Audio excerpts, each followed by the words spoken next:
Hello students, myself Shadab Ahmed Mansoori SAM sir and आज से हम हमारे इस चैनल पर फिज़िक्स की क्लासेस स्टार्ट करने जा रहे हैं। क्लास 12th के लिए बोर्ड्स की सारे लेक्चर्स हम कोशिश करेंगे कि अवेलेबल करवा सकें। ठीक है, तो आज से हम स्टार्ट करने जा रहे हैं और आज हम आपको थोड़ा बेसिक इंट्रोडक्शन देंगे कि क्या क्या हमारे 12th के सिलेबस में। देखो 12th का सिलेबस जो है फिजिक्स की 3 मेजर ब्रांचेस पर बेस्ड है।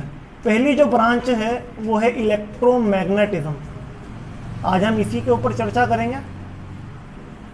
दूसरी जो ब्रांच है वो है आपकी ऑप्टिक्स और तीसरी जो ब्रांच है वो है मॉडर्न फिजिक्स। तीसरी जो ब्रांच है वो है मॉडर्न फिजिक्स। देखो बेटा, इलेक्ट्रोमैग्नेटिज्म के अंदर हमारे टोटल मिला के 8 चैप्टर्स हैं। 8 चैप्टर में पहला जो चैप्टर है या पहली जो यूनिट है वो इलेक्ट्रोस्टैटिक्स की है और इलेक्ट्रोस्टैटिक्स के अंदर आपकी जो पहला चैप्टर है वो है electric charges and fields. Electric charges, potential and capacitance, electrostatic potential and capacitance. तीसरा जो चैप्टर है वो है बेटा करंट इलेक्ट्रिसिटी, करंट इलेक्ट्रिसिटी। ठीक है, चौथा जो चैप्टर है बेटा वो है आपका moving charges and magnetism, moving charges and magnetism.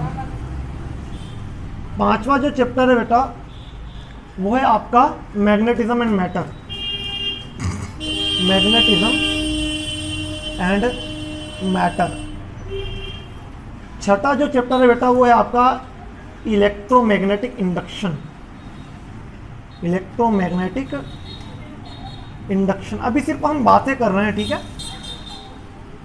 और सातवां जो चैप्टर है बेटा वो है आपका अल्टरनेटिंग करंट, अल्टरनेटिंग करंट। आठवां जो चैप्टर है बेटा वो है आपका इलेक्ट्रोमैग्नेटिक वेव्स और इसी के साथ में आपका सारा का सारा मॉडर्न इलेक्ट्रोमैग्नेटिज्म हो जाएगा। ठीक है, इलेक्ट्रोमैग्नेटिक वेव्स। तो इन 8 चैप्टर में आपका इलेक्ट्रोमैग्नेटिज्म पूरा का पूरा कंप्लीट हो जाएगा। सेकंड जो है आपका चैप्टर नंबर 9, उसमें आता है ऑप्टिक्स के अंदर आता है ये। ऑप्टिक्स के अंदर चैप्टर नंबर 9 जो है वो है पहला चैप्टर रे ऑप्टिक्स और सेकंड जो 10th वाला चैप्टर है वो है आपका वेव ऑप्टिक्स। ठीक है, ये सिंपल मैथमेटिक्स या ज्योमेट्री से आपके दोनों चैप्टर्स हो जाएंगे। उसके बाद में जो आता है वो है मॉडर्न फिजिक्स, मॉडर्न फिजिक्स। तो मॉडर्न फिजिक्स के अंदर आपका चैप्टर नंबर 11 है। ठीक है, चैप्टर नंबर 11 है आपका ड्यूअल नेचर ऑफ, पहला जो चैप्टर इसके अंदर dual nature of matter and radiation, radiation. 12th जो चैप्टर है वो है आपका एटम्स। 13th चैप्टर है वो है न्यूक्लियस। 14th चैप्टर है वो है आपका सेमीकंडक्टर डिवाइसेस।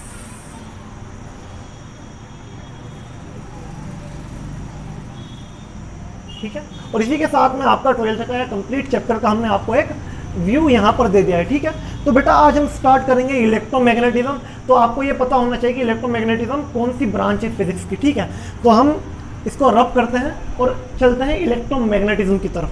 ठीक है, तो electromagnetism, what is electromagnetism?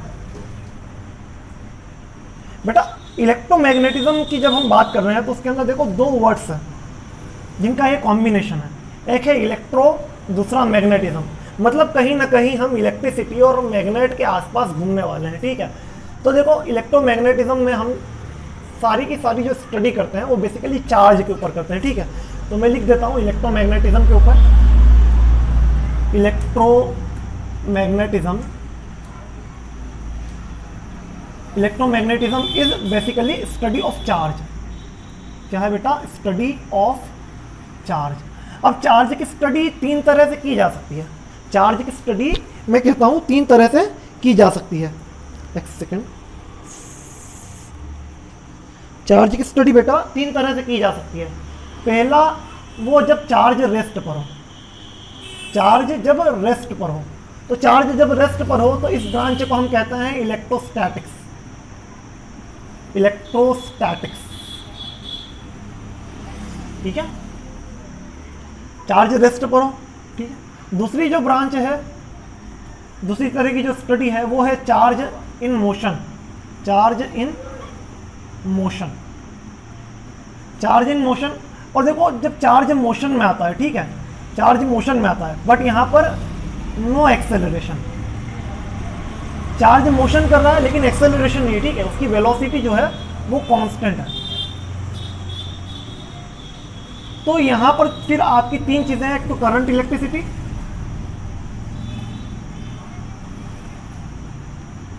And magnetism की जो प्रॉपर्टीज है, मैग्नेटिज्म, ठीक है। मतलब देखो आपका चार्ज जो रेस्ट पर होता है उसके पास सिर्फ इलेक्ट्रिक फील्ड होती है। चार्ज जो रेस्ट पर है ना उसके पास सिर्फ इलेक्ट्रिक फील्ड है, लेकिन जो चार्ज मोशन में उसके पास इलेक्ट्रिक फील्ड भी है और मैग्नेटिक फील्ड भी है, प्लस मैग्नेटिक फील्ड भी है, ठीक है। और तीसरी जो स्टडी है वो है आपकी एक्सेलरेटेड चार्ज की, एक्सेलरेटेड चार्ज के बारे में। तो एक्सेलरेटेड चार्ज के बारे में जो स्टडी है ना वो बेसिकली इलेक्ट्रोमैग्नेटिक वेव्स की स्टडी है, क्योंकि एक्सेलरेटेड चार्ज जो है रेडिएट करता है अपने अंदर से एनर्जी, रेडिएट्स एनर्जी। तो स्टैटिक चार्ज की जब बात होगी तो आपके पास सिर्फ इलेक्ट्रिक फील्ड होगी, जब मूविंग चार्ज की बात होगी तो इलेक्ट्रिक फील्ड भी होगी, मैग्नेटिक फील्ड भी होगी, और एक्सेलरेटेड चार्ज होगा तो उसके पास इलेक्ट्रिक फील्ड भी होगी, मैग्नेटिक फील्ड भी होगी, और दोनों वाइब्रेट करेंगे, जिसके रिजल्ट में आपको रेडिएशंस मिलेगी, जो एनर्जी इलेक्ट्रोमैग्नेटिक वेव्स के फॉर्म में निकलेगी, ठीक है। तो देखो इलेक्ट्रोस्टैटिक्स के अंदर आपके 2 चैप्टर आते हैं, first chapter and second chapter. फिर थर्ड चैप्टर से लेके 7th चैप्टर तक ये सारा का सारा मूविंग चार्ज के बारे में है। और 8वां जो चैप्टर है, 8th चैप्टर, ये एक्सेलरेटेड चार्ज के बारे में, ठीक है। तो हम स्टार्ट करने जा रहे हैं पहला चैप्टर जिसमें हम बात करेंगे स्टैटिक चार्ज के बारे में। तो बेटा अब सबसे पहले हम बात ये कर लेते हैं कि इलेक्ट्रोस्टैटिक्स का मतलब तो हम समझ गए कि चार्ज रेस्ट पर हो तब उसकी स्टडी की जाती है, उसको इलेक्ट्रोस्टैटिक्स कहते हैं। लेकिन चार्ज एक्चुअल में क्या चीज है? चार्ज क्या चीज है? चार्ज रेस्ट पर है, हम उसकी स्टडी करना चाह रहे हैं, लेकिन चार्ज चीज क्या है? तो चार्ज क्या चीज है इसको समझने के लिए आपको एक चीज समझना पड़ेगी कि मान लो कि आपने आपके सूखे बालों में कंघी को रगड़ा, और उससे आप पेपर के छोटे छोटे पीसेस अट्रैक्ट करने की कोशिश करते हैं, कटे हुए पेपर के पीसेस को अट्रैक्ट करने की कोशिश करते हैं। तो क्या होता है, आप देखते हैं कि वो जो पीसेस हैं वो अट्रैक्ट होकर चिपक जाते हैं किसके ऊपर? कंघी के ऊपर। क्या कंघी के पास कोई ऐसी प्रॉपर्टी है जिसकी वजह से वो उस पीसेस को अट्रैक्ट कर पा रही है? क्योंकि जब आपने रगड़ा नहीं था, कंघी को जब रगड़ा नहीं था, तब वो अट्रैक्ट नहीं कर पा रही थी। सिमिलरली आप देख सकते हो कि आपने बलून को फुगाया, ठीक है, बलून को फुला लिया, उसको दीवार पर चिपकाने की कोशिश करोगे, वो नहीं चिपकेगा। लेकिन अगर आप उसको बालों में रब करके दीवार पर चिपकाने की कोशिश करोगे तो वो चिपक जाएगा। तो कुछ ना कुछ ऐसी प्रॉपर्टी है जिसके कारण बलून जो है वो दीवार पर चिपक जा रहा है, पेपर जो है कंघी पर चिपक जा रहा है। तो बेटा चार्ज एक प्रॉपर्टी है मटेरियल की। चार्ज जो है ना वो मटेरियल के अंदर होता है, और वो क्या है? मटेरियल की प्रॉपर्टी है।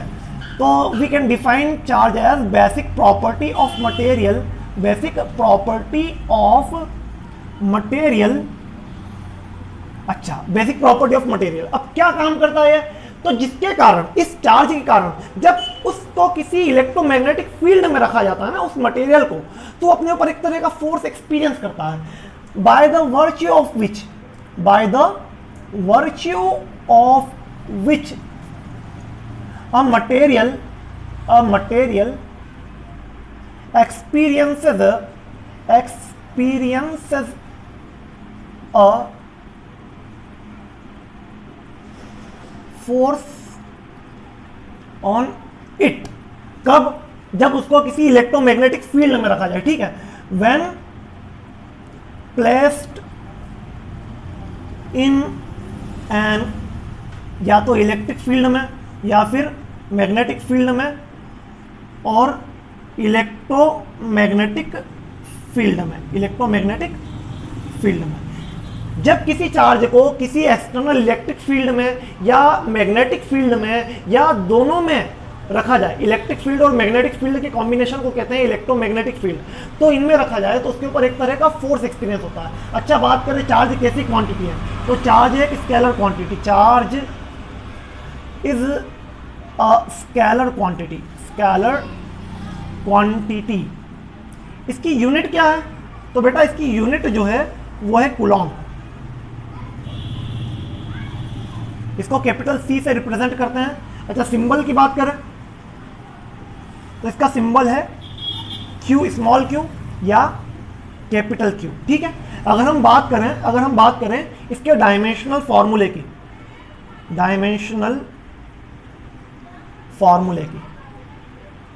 तो बेटा देखो क्या होता है, चार्ज का डायमेंशनल फॉर्मूला हम ऐसे कह सकते हैं कि चार्ज जो होता है वो करंट इनटू टाइम होता है, ठीक है। यह चीज़ हम थर्ड चैप्टर से देखेंगे कि करंट जो है वो rate of flow of charge है, ठीक है। तो करंट इनटू टाइम को हम कह सकते हैं कि चार्ज है। तो करंट के लिए हम लगाते हैं कैपिटल ए और टाइम के लिए लगाते हैं capital T.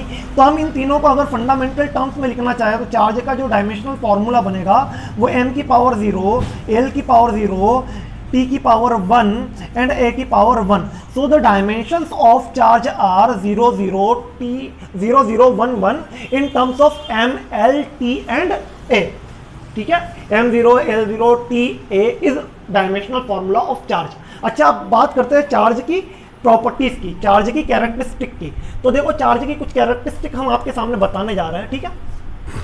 Characteristic of charge, characteristics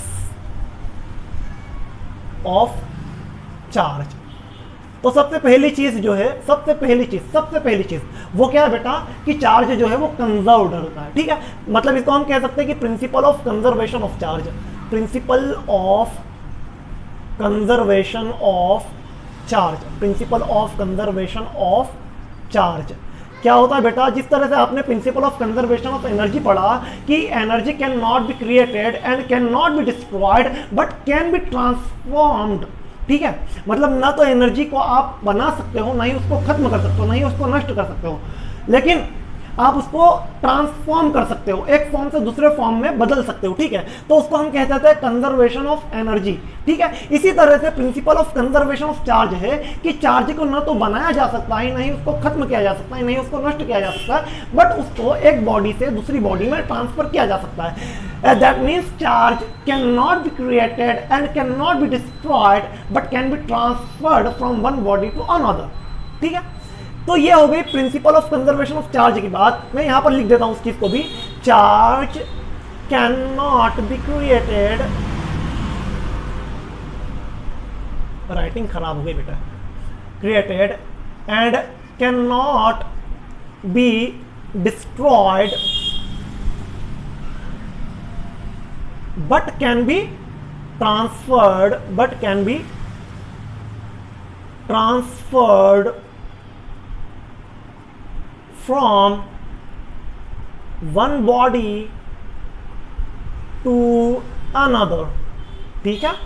तो ये हो गया basic principle of conservation of charge. और इसी चीज को आप ऐसे लिख सकते हो कि अगर आपके पास कोई सिस्टम है चार्जेस का, जिसके अंदर आपने बहुत सारे चार्जेस ले रखे हैं, कुछ चार्जेस ले रखे हैं, एक चार्ज सिस्टम है, ठीक है, उसको आपने आइसोलेट कर दिया, तो उस आइसोलेटेड सिस्टम के लिए जो चार्ज की वैल्यू है वो हमेशा कांस्टेंट रहेगी।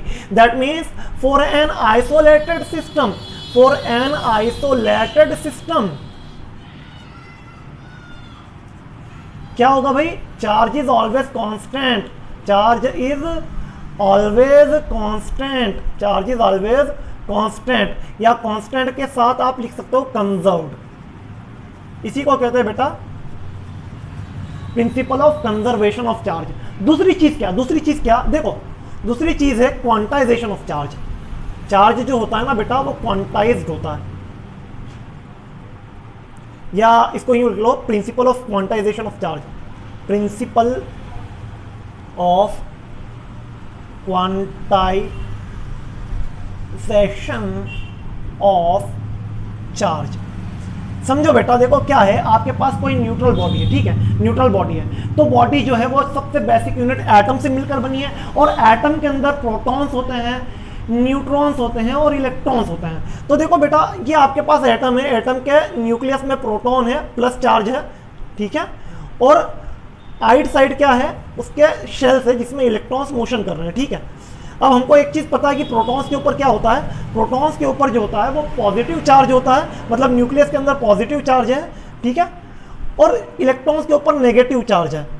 अब आपको एक चीज़ पता है कि न्यूक्लियस के अंदर जो प्रोटॉन्स होते हैं वो कभी भी अपनी जगह को नहीं छोड़ता है, मतलब जगह कौन छोड़ता है, इलेक्ट्रॉन छोड़ता है। तो अगर किसी एटम के अंदर से इलेक्ट्रॉन निकल जाए, किसी एटम के अंदर से इलेक्ट्रॉन निकल जाए तो उस एटम के ऊपर आता है प्लस चार्ज, प्लस आयन बनता है, ठीक है।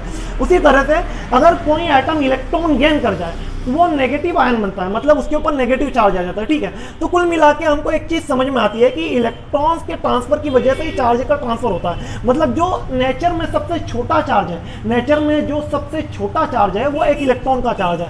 तो मतलब स्मॉलेस्ट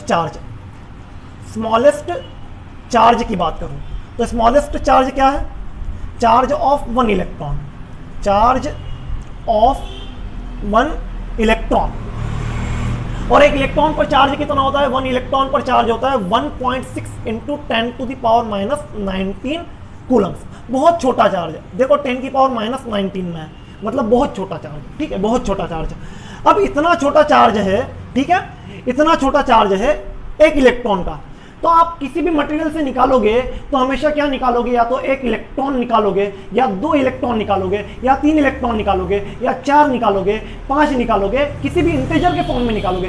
कभी भी आप ये नहीं कहोगे कि हमने एक मटेरियल से आधा इलेक्ट्रॉन निकाला, या 1.5 इलेक्ट्रॉन निकाले, या 2.5 इलेक्ट्रॉन निकाले, ठीक है। तो कुल मिला के बात यह है कि मटेरियल से जब भी आप इलेक्ट्रॉन निकाले तो वो इंटीजर के फॉर्म में निकालोगे, ये इलेक्ट्रॉन दोगे तो इंटीजर के फॉर्म में दोगे। तो कुल मिला के बात यह है, क्वांटाइजेशन ऑफ चार्ज का मतलब यह है कि चार्ज is always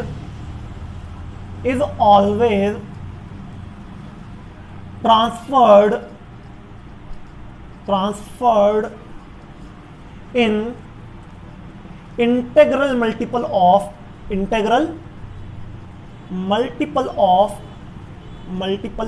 t छोटा बन गया, multiple of फंडामेंटल चार्ज। देखो ये बेटा एक इलेक्ट्रॉन का चार्ज है ना, इसी को फंडामेंटल चार्ज कहता है, फंडामेंटल चार्ज। इसको थोड़ा सा करेक्ट कर देता हूं मैं, फंडामेंटल चार्ज, इसी चार्ज को कहते हैं फंडामेंटल चार्ज, फंडामेंटल चार्ज। तो चार्ज हमेशा इलेक्ट्रॉन के चार्ज के इंटीग्रल मल्टीपल में जाता है। इसको आप मैथमेटिकली लिख सकते हो कि Q is equals to plus minus n E, where E is charge of one electron और fundamental charge and n is integer, ठीक है। तो ये हो गया आपका principal of quantization of charge.